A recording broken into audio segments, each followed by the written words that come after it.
공룡 스토리. 유럽의 공룡 역사. 안녕하세요.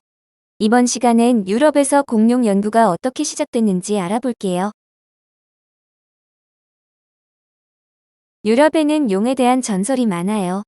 용을 무찌른 독일의 유명한 지그프리트 전설은 라인 강변에서 발견된 공룡 발자국에서 시작됐다고 해요. 중세 유럽 당시 사람들은 화석이 구약 성서에 나오는 노아 홍수 때 죽은 생물들의 유해라고 믿었어요. 하지만 레오나르도 다빈치는 달랐어요. 산속에서 발견된 조개와 산호 화석을 보고 오래전 이곳은 바다였고 이 화석들은 생명체가 돌로 변한 것이라고 해석했어요. 16세기 유럽에서는 많은 화석들이 발견되기 시작했어요. 그렇다면 화석이란 말을 처음 사용한 사람은 누구일까요?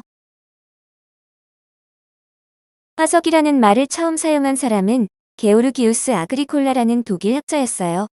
하지만 자기 자신도 정확히 알지는 못했어요. 땅에서 파낸 것은 무엇이든지 화석이라고 불렀답니다.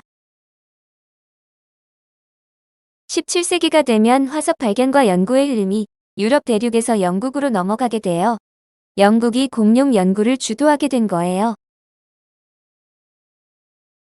1677년 로버트 플롯의 책에 최초의 공룡 뼈 그림이 실렸어요. 하지만 그 당시에는 공룡 뼈라고 생각하지 못했어요. 코끼리 뼈라고 잘못 소개했답니다. 가장 먼저 이름을 갖게 된 공룡은 메갈로사우루스예요. 윌리엄 버클랜드가 이름을 붙여 주었어요. 커다란 도마뱀이라는 의미랍니다.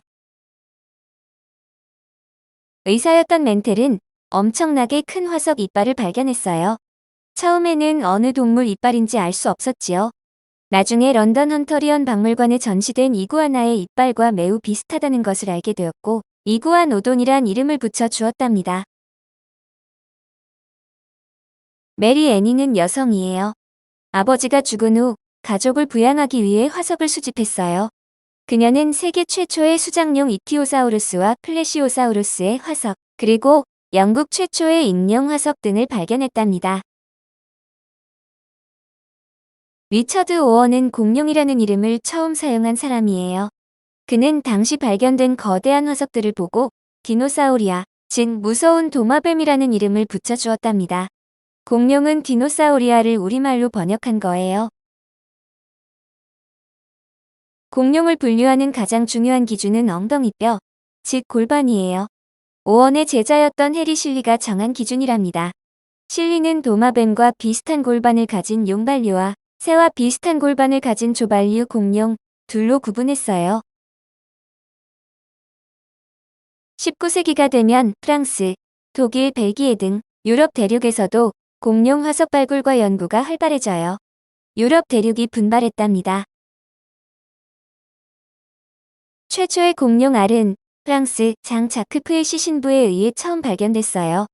나중에 백악기의 공룡 알로 밝혀졌지만 프의 시신부는 공룡 알이 아니라 거대한 새의 알이라고 생각했답니다. 1878년 벨기에에서 이구아노돈 화석이 많이 발견됐어요. 이를 연구한 브리셀 자연사박물관의 루이 돌로는 이구아노돈이 캥거루처럼 두 발로 서서 나뭇잎을 따 먹었을 것이라고 발표했어요. 육중한 공룡 모습만 생각하던 당시로서는 획기적인 발상이었답니다. 공룡 퀴즈. 공룡이라는 말을 처음 사용한 사람은 누구일까요? 1번 루이 돌로, 2번 리처드 오원, 3번 기돈 멘텔, 4번 해리 실리.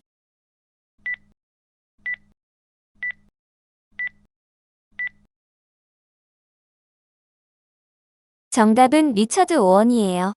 1842년 영국의 고생물학자 오원은 그동안 발굴된 커다란 화석들을 보고 공룡이라고 따로 구분해서 불렀답니다. 이번 스토리를 마칠게요. 다음 시간에 만나요. 감사합니다.